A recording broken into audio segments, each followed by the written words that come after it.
Hindenburg ആർക്കാണ് പണിയാൻ പോകുന്നത് എന്ന് ഇനിയും വ്യക്തമല്ല. ഇന്ത്യയെ സംബന്ധിച്ച് വലിയൊരു വിവരം പുറത്തുവിടുമെന്നാണ് ഹിൻഡൻബർഗ് പറഞ്ഞിരിക്കുന്നത്. അദാനിയെക്കുറിച്ചുള്ള റിപ്പോർട്ട് വലിയ ചർച്ചയായിരുന്നു. എന്താണ് പുറത്തുവിടുന്ന വിവരമെന്ന് ഒരു സൂചനയുമില്ല. ആദിൽ പാലോട് ചേരുന്നു. ആദിൽ പാലോട്, എന്തെങ്കിലും ചോർത്താൻ സാധിച്ചോ? മറ്റെന്തോ ചോർത്തിയാണ് ഹിൻഡൻബർഗ് വരുന്നത്. ആ ഹിൻഡൻബർഗിൽ നിന്ന് ആദിൽ പാലോടിന് എന്തെങ്കിലും ചോർത്താൻ പറ്റിയോ? Good morning. Very good morning Arun.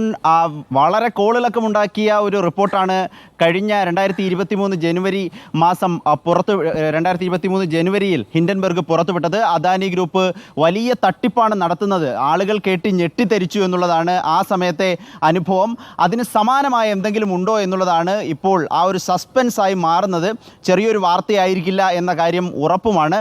ഇതെന്താകും, ആരെക്കുറിച്ചാകും എന്ന കാര്യത്തിൽ വ്യക്തതയില്ല. ഇന്ത്യയെക്കുറിച്ചുള്ളൊരു പ്രധാനപ്പെട്ട വലിയ വിവരം ഉടൻ തന്നെ പുറത്തുവിടും എന്നുള്ളതാണ് ഹിൻഡൻബർഗ് റിസർച്ച് എക്സിലൂടെ അല്പം മുമ്പ് അറിയിച്ചിരിക്കുന്നത്. എന്താകും, ഉടൻ തന്നെ വരുമോ, ഇന്ന് തന്നെ ഉണ്ടാകുമോ എന്ന കാര്യത്തിലൊക്കെ സസ്പെൻസ് നിലനിൽക്കുകയാണ്. നമുക്കറിയാം അദാനി ഗ്രൂപ്പിനെ കുറിച്ചുള്ള, അദാനി ഗ്രൂപ്പ് ഈ ഓഹരി ഇടപാടുകൾ വിൽക്കുന്നതുമായി ബന്ധപ്പെട്ട് ചില തട്ടിക്കൂട്ട് കമ്പനികളൊക്കെ വിദേശത്ത് തയ്യാറാക്കി നിർത്തി അവരുടെ ഓഹരി, അദാനി ഗ്രൂപ്പിൻ്റെ ഓഹരി അവരെ കൊണ്ട് വാങ്ങിപ്പിക്കുകയും ഓഹരിയുടെ മൂല്യം കൂട്ടാൻ കൃത്രിമ മാർഗങ്ങൾ ഉപയോഗിക്കുകയും ചെയ്തു എന്ന വിവരം പുറത്തുവിട്ടിരുന്നു. അതിന് സമാനമായ പലതരം വിശദാംശങ്ങളും തെളിവുകളോടും കൂടിയാണ് ആ വിവരങ്ങൾ പുറത്തുവിട്ടത്. അതിനുശേഷം വലിയ തോതിലുള്ള നഷ്ടം കമ്പനിക്ക് ഉണ്ടായി എന്നുള്ളതാണ്. ഓഹരി തകർച്ച അദാനി ഗ്രൂപ്പിനുണ്ടായി. പിന്നീട് സുപ്രീം കോടതി ഇടപെട്ട് പ്രത്യേക അന്വേഷണത്തിന് കമ്മിറ്റിയെ വെച്ചു. സെബിയുടെ അന്വേഷണമുണ്ടായി.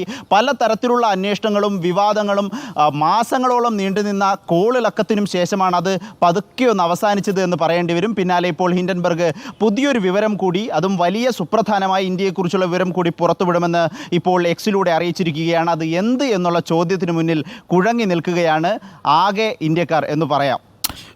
ഒരു പ്രേക്ഷകൻ ചോദിക്കുന്നു, സനോജ് എന്നാണെന്ന് തോന്നുന്നു അല്ലേ, സനോജ് ചോദിക്കുന്നു, ആദിൽ പാലോടിൻ്റെ ചിരിയിൽ തന്നെ എന്തോ ഉണ്ട് എന്ന് പറയുന്നു. അങ്ങനെ എന്തെങ്കിലും സൂചനകൾ കിട്ടിയോ ആദിൽ പാലോട്? ഒരിക്കലുമില്ല, അങ്ങനെ ഒരു സൂചനയില്ല. അത് സ്വാഭാവികമായ ചിരിയാണ്. ഏതായാലും എന്ത് എന്ന ചോദ്യത്തിന് നമുക്ക് വൈകാതെ ഉത്തരം കിട്ടും എന്നാണ് പ്രതീക്ഷിക്കുന്നത്. അരുൺ, ആദിലിൻ്റെ ചിരിക്കൊക്കെ ഒരുപാട് ആരാധകരുണ്ട് എന്നാണ് ഞാൻ മനസ്സിലാക്കുന്നത്. ആദിലിൻ്റെ ചിരി പോലെ തന്നെ വളരെ വ്യക്തമാണ് ആദിൽ കൊടുക്കുന്ന വാർത്തയും. ആദിലും നോബിളും ഒക്കെ ഡൽഹിയിൽ നിന്ന് ഈ വാർത്തകൾ പ്രേക്ഷകരിലേക്ക് എത്തിക്കുമ്പോൾ അതിൻ്റെ ക്ലാരിറ്റി പ്രേക്ഷകർക്ക് മനസ്സിലാവും. പ്രത്യേകിച്ച് അതിൽ ചില കാര്യങ്ങളൊക്കെ റിപ്പോർട്ട് ചെയ്യുമ്പോൾ അതിൻ്റെ ഒരു ആവേശം നമ്മൾ റൌസ് അക്കാഡമി സർക്കിളിലെ വാർത്ത പ്രേക്ഷകർ കണ്ടതും നമ്മളുടെ ആദിലിൻ്റെ റിപ്പോർട്ടിങ്ങിലൂടെയാണ്. ആ റിപ്പോർട്ടറിനോട് മാത്രമാണ് അന്ന് അവിടെ പ്രതിഷേധിച്ചിരുന്ന വിദ്യാർത്ഥികൾ ഇത് ലൈവ് ആണെങ്കിൽ മാത്രമേ ഞങ്ങൾ പ്രതികരിക്കുള്ളൂ എന്ന് പറഞ്ഞപ്പോൾ ആദിൽ പാലോട് അറിയാവുന്ന ഹിന്ദിയിലും ഇംഗ്ലീഷിലും ഒക്കെ കാര്യങ്ങൾ അവരെ പറഞ്ഞ് ബോധ്യപ്പെടുത്തി വളരെ പെട്ടെന്ന് തന്നെ അവരുടെ ലൈവ് വരികയും ചെയ്തു. ആ ദൃശ്യങ്ങളൊക്കെ പ്രേക്ഷകർ കണ്ടതാണ്. അപ്പോൾ താങ്ക് യു.